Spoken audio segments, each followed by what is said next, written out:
Putin invaded their country for the first time. Then, 8 years later, I'll update you on different lines of actions which have been taken in the past 12 months, and also shed a bit more light on expected developments in the near future.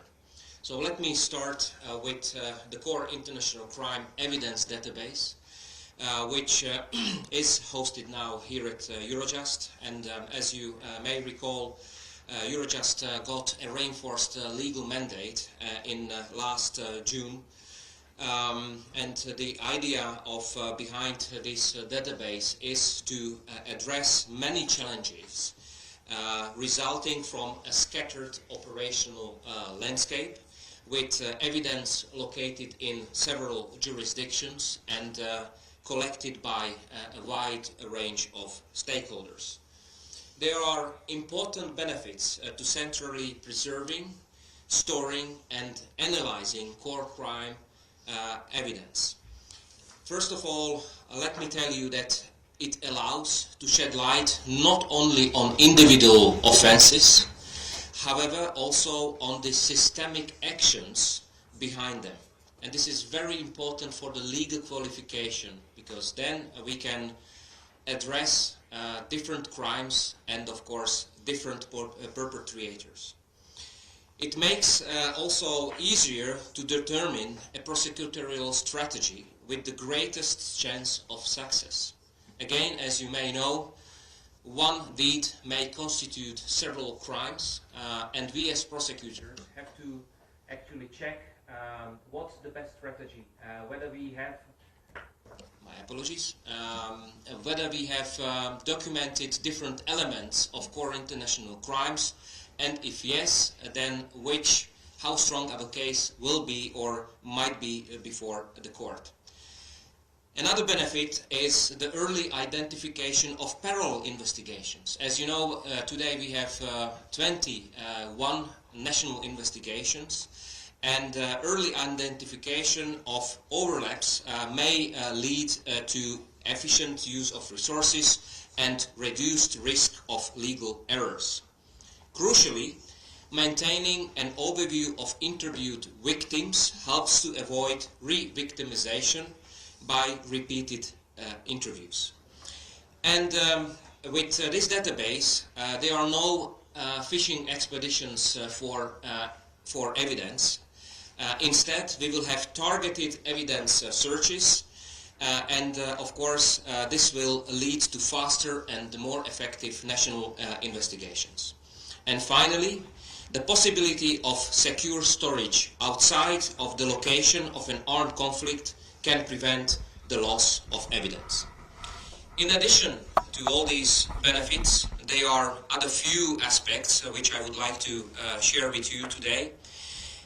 Certain principles which are strongly embedded in this database. First, it's only intended for digital evidence from judicial files, so from legal proceedings, which means that non-governmental organizations and civil societies will not be able to send their data directly to Eurojust.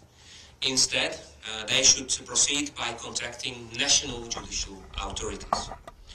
Second principle relates to the ownership of data. The ownership of evidence included in the database will always remain with the country or a partner that originally provided it. Under no condition will Eurojust be able to share evidence without the consent of the owner. And thirdly and finally, it's important to mention that Eurojust will not actively collecting evidence itself. Let me also tell you that this database stands on three pillars. First of all, we have now safe transmission module for safe transmission of digital evidence. Then second pillar or component will be secure storage. And the last, third one, relates to advanced analysis. I'm pleased to share with you that now Eurojust successfully implemented first two components. So we have now a technology implemented for safe transmission of evidence from our partners to Eurojust. We have also secured state-of-the-art storage for digital evidence, and we are implementing this advanced analytical tool, and we expect the database will be fully operational by summer this year. So while I'm convinced, ladies and gentlemen, that this database is a real game changer in the prosecution of core international crimes, it's just one of many ways in which Eurojust supports prosecutors working on Ukraine-related cases. As you know, Eurojust is supporting our partners in other areas, and let me now pass the floor to our Vice President, National Member for Lithuania, Margarita Sniutyte-Daugeliene, who will tell you more about the joint investigation team which Eurojust has been supporting, and the upcoming International Center for the Prosecution of the Crime of Aggression. Margarita. Thank you, Mr. President. On 25th of March 2022, Eurojust helped, as you know already, to set up a joint investigation team, or JIT, focused on core international crimes committed in Ukraine. This joint investigation team originally included Lithuania, Poland, and Ukraine. Already after 1 month, in April, the ICC joined a JIT as a participant, and in May, Estonia, Latvia, and Slovakia became members, followed by Romania in October. The purpose of this joint investigation team is to facilitate the exchange of information and evidence between the partners and strengthen the coordination between those involved. Since its establishment, the JIT can count on Eurojust legal, analytical, financial, and logistical support. So far, Eurojust has assisted with the organization of 14 coordination meetings here at Eurojust, where JIT partners were able to discuss the most effective strategies and the way forward on the investigation and prosecution of these international crimes. Eurojust has also provided nearly 200,000 euros in financial support, as well with encrypted phones, encrypted laptops, and other equipment. In addition, Eurojust ensures that work of the joint investigation team remains aligned with the national investigations related to the war in Ukraine. As it was mentioned by the President, this is essential because there are over 20 countries with Ukraine-related investigations, including 14 European Union member states, 4 other European countries, the United States and Canada. In the coming month, we will add a new dimension to our existing accountability efforts. On the 2nd of February this year, Commission President von der Leyen announced the initiative to establish an International Center for the Prosecution of Crime of Aggression, or ICPA, here at Eurojust. The ICPA will be part of the current joint investigation team support structure and focus on the collection, focus on analysis and preservation of evidence of the crime of aggression committed against Ukraine. Of course, it can be seen as an intermediary step and does not preempt the outcome of political discussions about the establishment of a special tribunal. Instead, the ICPA simply ensures that evidence of a crime of aggression is secured, and we do not lose precious time in building a case for the future prosecutions for the crime of aggression, wherever that prosecution will take place.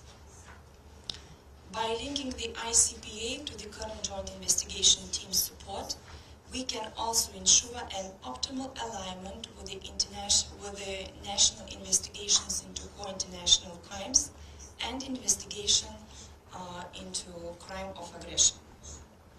As for the implementation, The plans for the ICPA were very recently announced, so it's too early to provide you and to share more details about this or to provide you a concrete timeline. I could say just that we expect the prosecutors involved to work from The Hague on semi-permanent basis, and we hope and we aim to have the first building blocks in place already by this summer.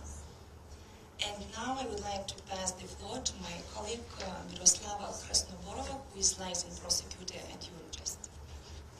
Thank you very much, Margarita. Indeed, as it has been 1 year since the start of full-fledged Russian invasion in Ukraine, and atrocities and destructions caused by Russia are colossal and endless. Millions of people have been forced to leave everything behind. Massive missile attacks are destroying the civilian infrastructure, and many have tragically lost their life. And this damage cannot be undone, but what we can do is to ensure that those responsible are brought to justice. From the very beginning, I feel a very strong support from my fellow prosecutors here at Eurojust and in their countries. And the decision to set up a JIT was taken only 6 days after the start of the aggressive war. And within a few weeks, we had the JIT agreement concluded. And this JIT gives Ukraine the possibility to closely cooperate with their counterparts in other countries and coordinate its investigation with those of other JIT members and also the ICC. It helps us to avoid duplication, agree on joint prosecutorial strategy, and indicate where we could use the support of our partners. At the same time, it is Ukraine's firm belief that the accountability efforts should also include the prosecution of the leadership of the Russian Federation for the crime of aggression. The impunity for this supreme international crime should never be accepted.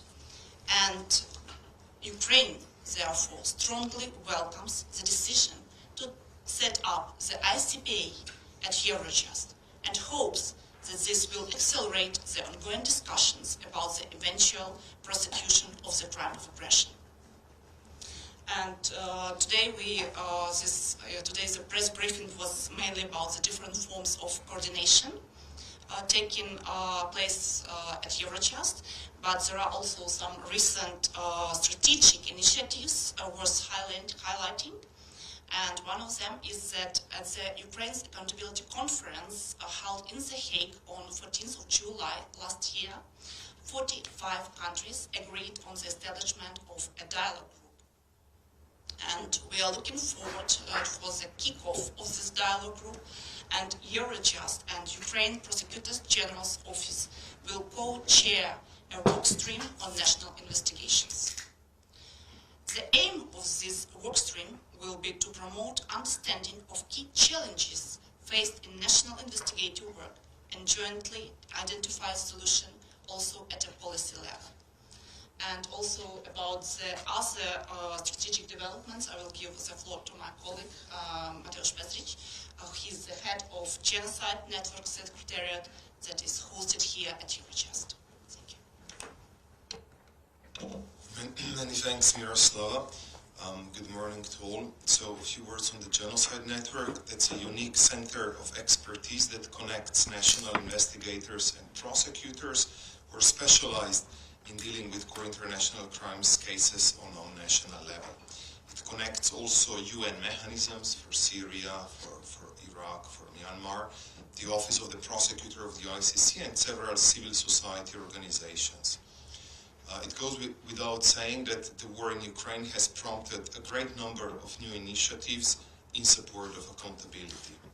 In the past months, we have, in cooperation with European Judicial Training Network, organized a series of executive workshops for prosecutors, judges, and law enforcement officers dealing with core international crime cases, focusing on the JIT countries that were mentioned earlier, and that of course includes Ukraine.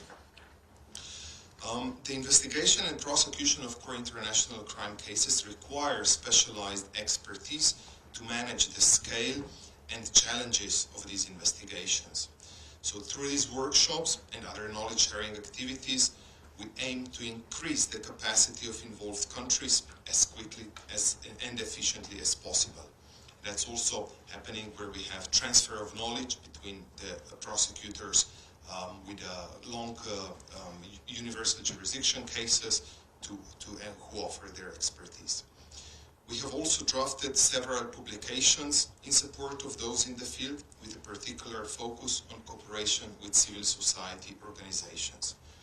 They play an increasingly important role in accountability efforts, but they need to respect key principles to preserve the integrity of information and evidence in order to avoid consequent legal questions, such as chain of custody or multiple interviews of the same witness.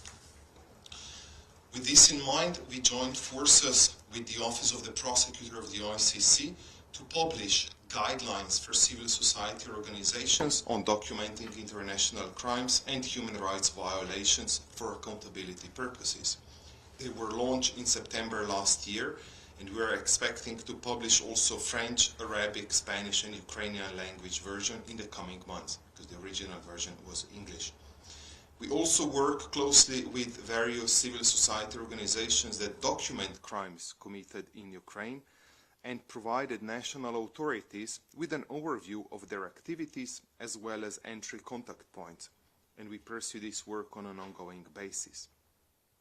Finally, and again together with the Office of the Prosecutor of the ICC, we have issued guidance to national authorities in order to assist frontline officers and others who are in contact with refugees from Ukraine to screen and identify victims and witnesses. It's a work that, of course, is benefited by all working on these cases. In the coming period, the Genocide Network, together with all our partners, will continue to develop knowledge-building activities in support of those involved in the accountability efforts.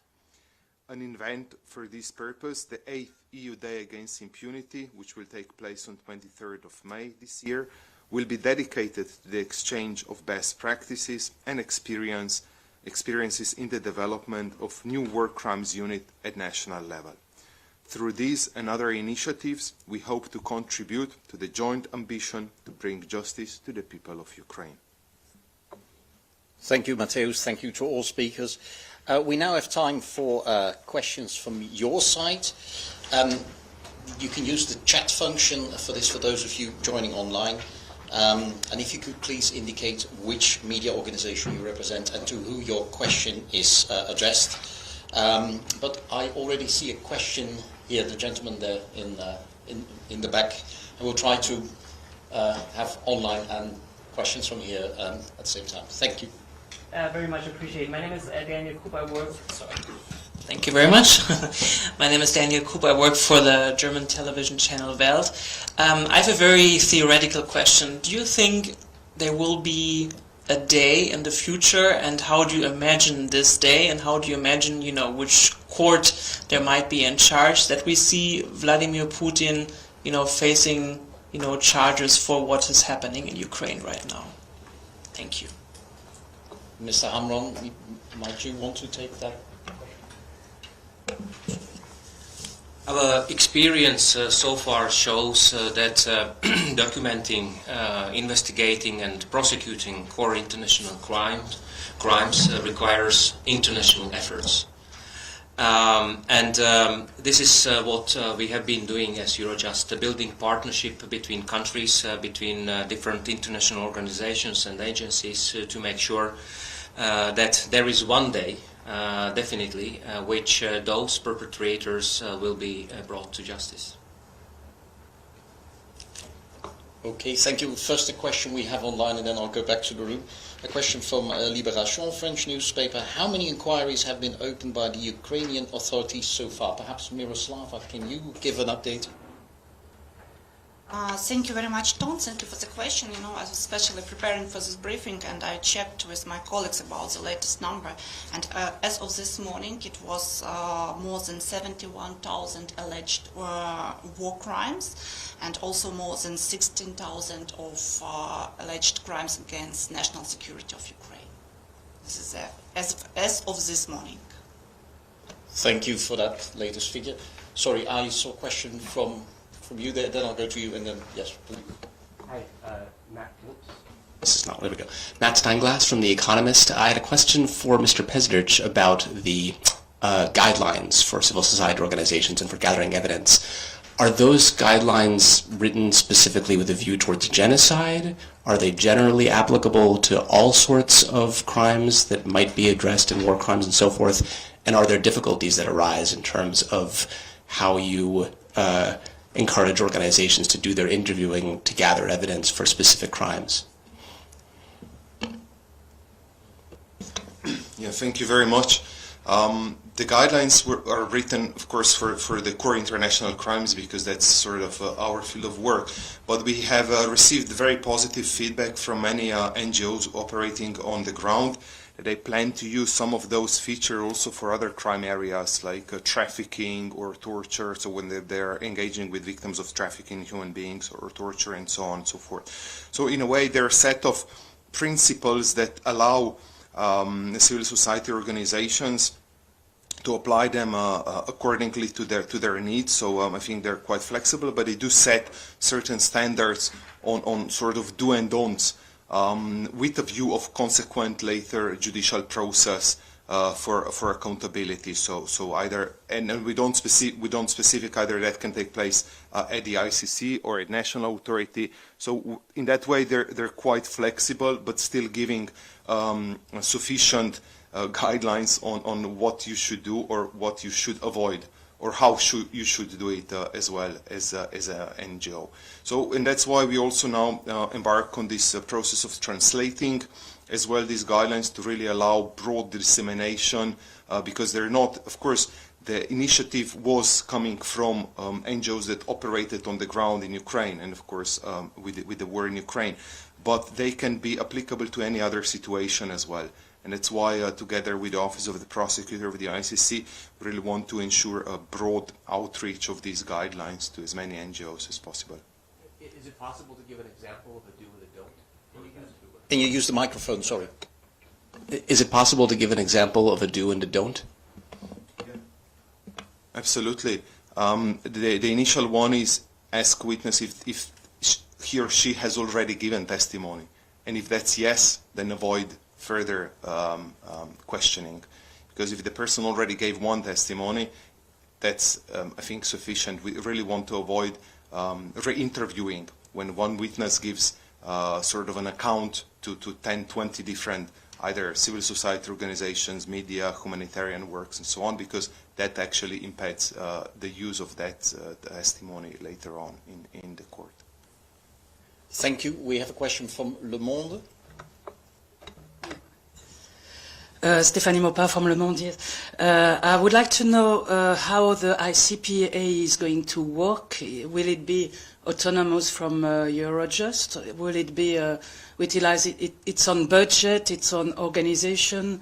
Who is going to lead it? And I understand that the JIT doesn't do any investigation, but the ICPA, I suppose, will do some investigation. So can you give more details on it?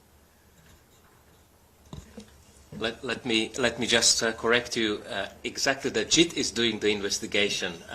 So those who are in the joint investigation team are prosecutors, police officers, and investigators. Those are collecting pieces of evidence and documenting different core international crimes. The ICPA will be a support structure to those in field, making sure that there is intensified cooperation between those countries having investigation concerning the crime of aggression, or are in the possession of having a piece of evidence which is proving certain elements of the crime of aggression. So ICPA will make sure that there are no legal impediments, financial impediments, communication impediments between judicial authorities to exchange evidence, to talk, and Eurojust will be providing logistical support, analytical support, legal support to all those who are building the file concerning the case of aggression. Will it be independent from the JIT, or will it work like, for example, the ICC is linked with the JIT? So will it be independent or not, and who is going to lead it? Yes, it's going to be an autonomous independent structure providing dedicated support to those countries. Who is going to lead it is still too early to say because still everything is in the making. But as soon as we have more clarity, we will organize another press briefing and tell you a bit more. Okay, just can you say something about the process to choose the future leaders of this? It will be an election. Will it be I don't know, just I don't know what, if you know about the process. All these type of cases or questions are now subject of considerations. As soon as we are in the position to tell you a bit more, we will definitely do so. Okay, we go to a question here in the room of AP, then another question online, and then your question. Yep. Mike Corder from AP. Mr. Hamran, maybe this is just addressed, but can you tell me what kind of overlap there will be between these two organisations here at Eurojust? And also, can you give us some examples of the type of evidence you need to prove the crime of aggression?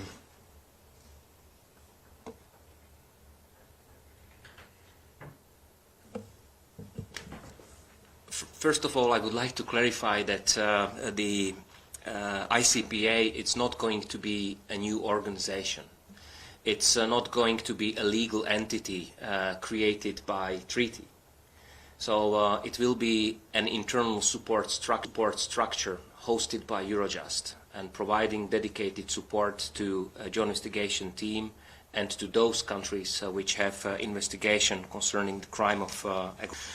Now, obviously, we will use for the crime of aggression the legal definition of the crime of aggression in the Rome Statute concerning the Kampala agreements, and we have to then step by step start collecting different elements which lead to decisions concerning the aggression. So who actually gave the instruction to invade the country and so on. So this would be the part of other efforts. Ms. Sniutyte-Daugeliene, would you like to come in on this? I just can add what Mr. President said. It's very important to understand that the ICPA will be part of the current joint investigation team, and the prosecutors who will work in this ICPA will be the members of this joint investigation team. And Eurojust, as it was mentioned, will provide additional support to this ICPA. And now we are working on this. Okay, I have a question. Sorry, I have a question online, then we have two more questions in the room. Question from EU Observer. In case there's no large UN General Assembly majority supporting a special tribunal, are you confident that prosecutors will have the necessary legal basis to bring the top political and military leadership, including Mr. Putin, to court?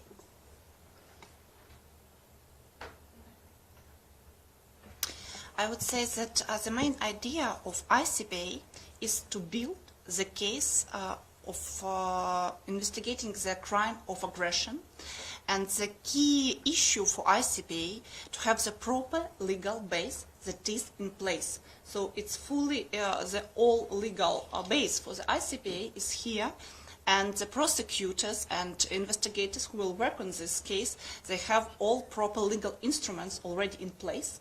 and all the evidences that will be received within the ICPA, they would be admissible in any court. Would it be Ukrainian national court, would it be a national court of any other country, or any international court?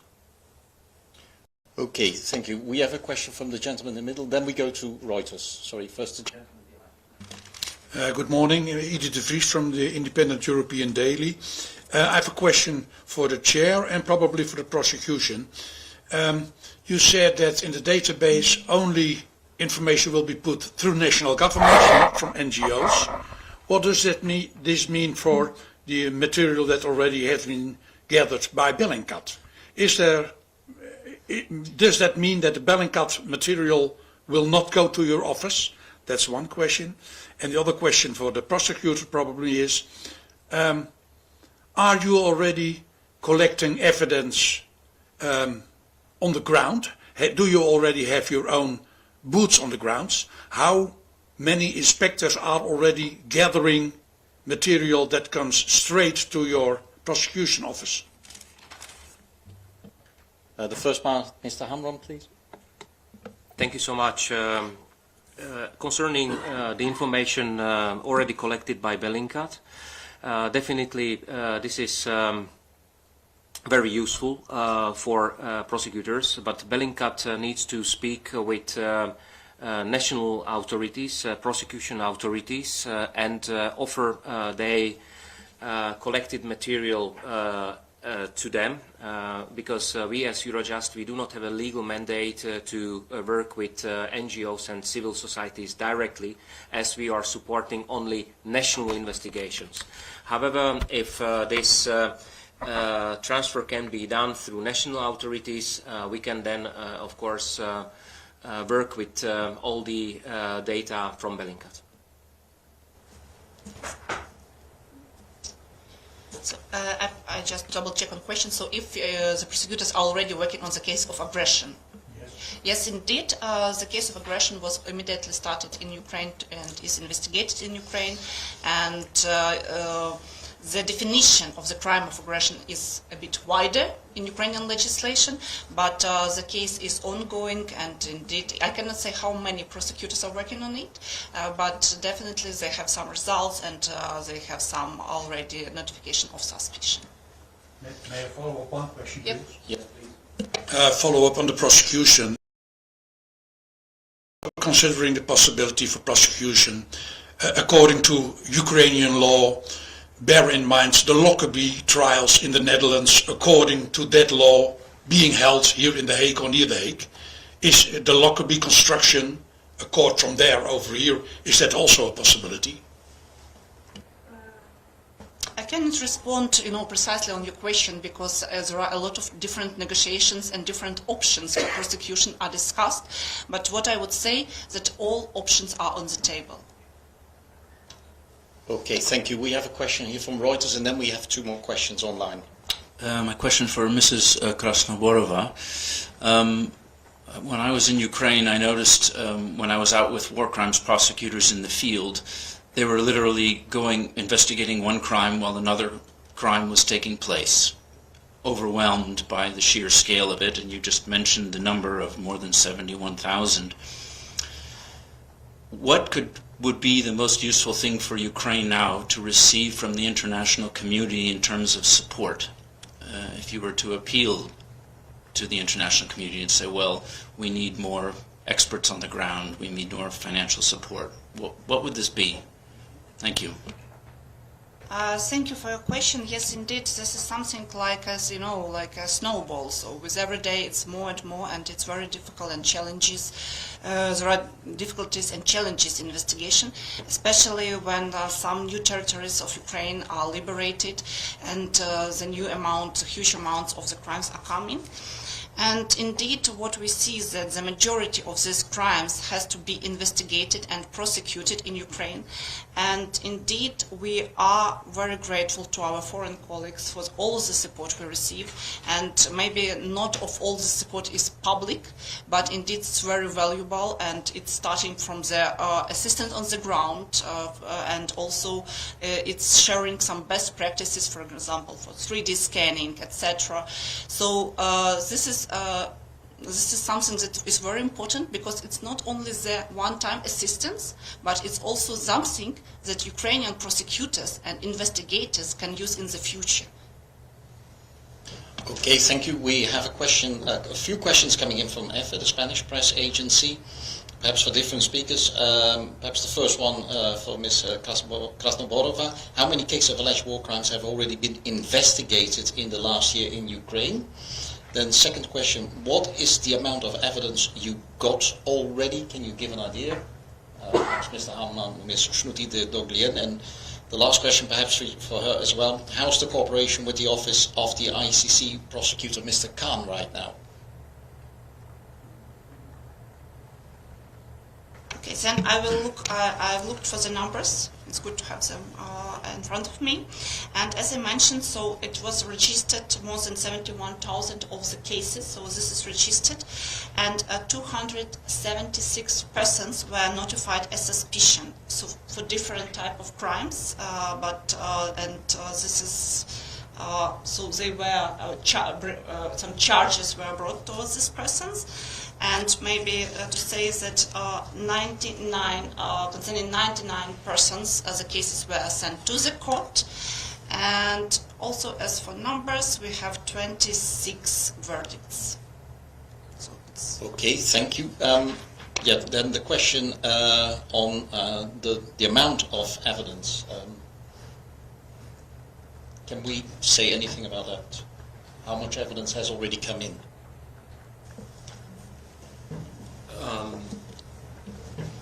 Well, the question is, what is the amount of evidence you got already? At this stage, we don't want to share this operation information. Thank you. And then the last question, perhaps for Ms. Sniutyte-Daugeliene. How's the cooperation with the office of ICC prosecutor, Mr. Khan, right now? Our cooperation from the very beginning was very good and still remains very good. ICC is the participant to the joint investigation team, and we usually meet at the coordination meetings and discuss our investigation strategies. ICC have their own independent investigation, JIT partners as well have their own investigation, and our cooperation is very good. Thank you very much. We have a few more questions online, one more here in the room, and we have about 45 minutes, so I'll go to two more questions which have come in online from Libération. The first one is perhaps a bit close to another question which was raised, but you mentioned the discussion about the crime of aggression. Are there any precise details about the creation of a tribunal ad hoc? Would this only be about crime of aggression, or could it be a larger mission? That's the first question which has come in from Libération. And then the second question from Libération, how would the joint investigation team and the ICPA could coordinate with the ICC?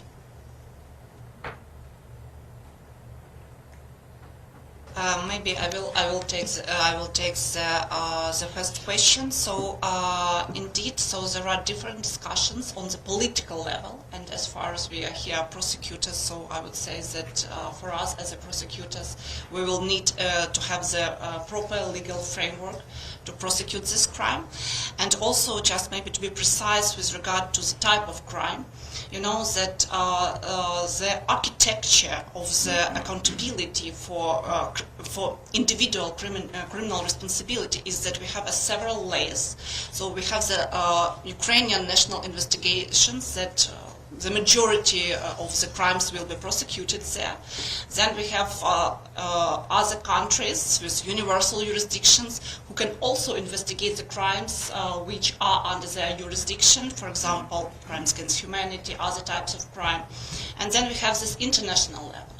And here, the ICC has its jurisdiction based on the referrals from the state parties towards the crime of war crimes, crimes of against humanity, and crime of genocide.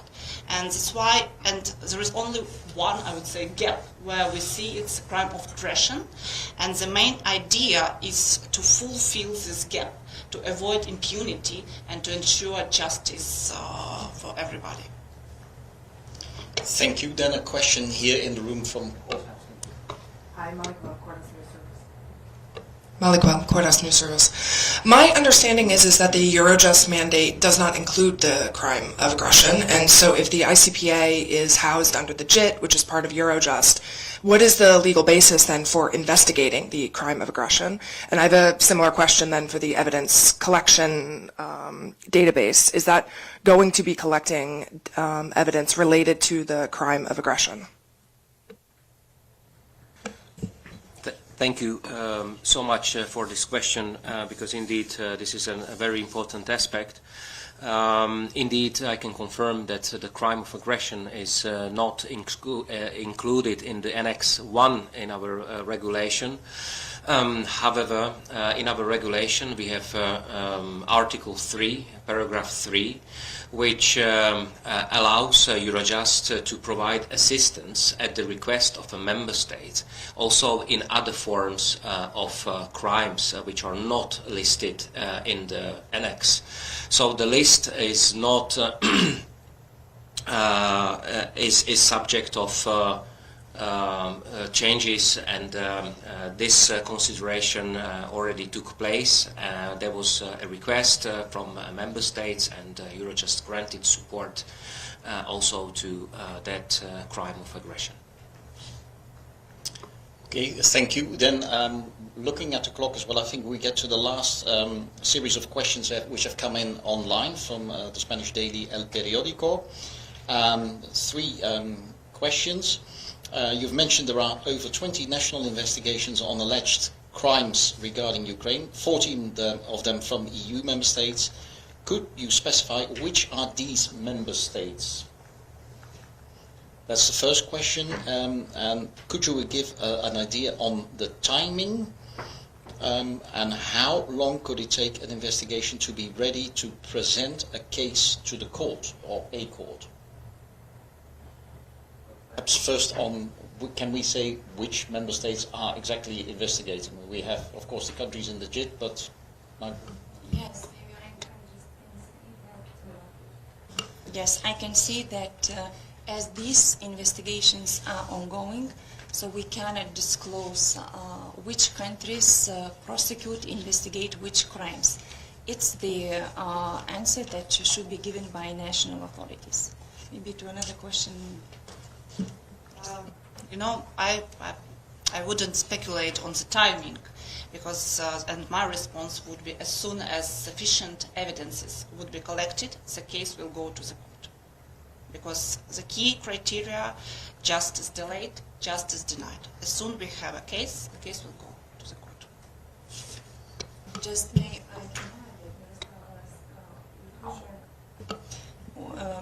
we can add that Ukrainian Prosecutor General Office already referred several cases, tens of cases to the court in relation to war crimes. Okay, thank you very much for your answers and for your questions, ladies and gentlemen, and for your attendance. With these answers, we conclude this briefing. We've just issued for you a press release and background information on the Core International Crimes Evidence Database. This is all available online as well. And yeah, we will continue to update you regularly via this way, via these briefings. Thank you very much for your attendance, and see you next time. Thank you very much. And thanks to all the speakers.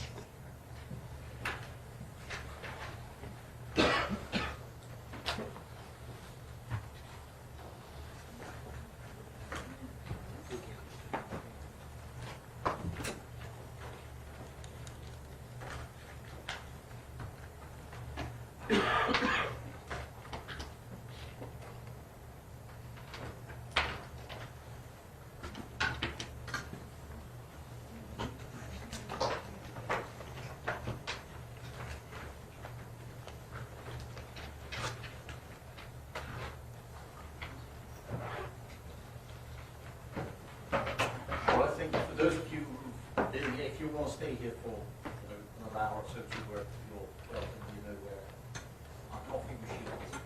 Thank you. Thank you. Thanks. Yes,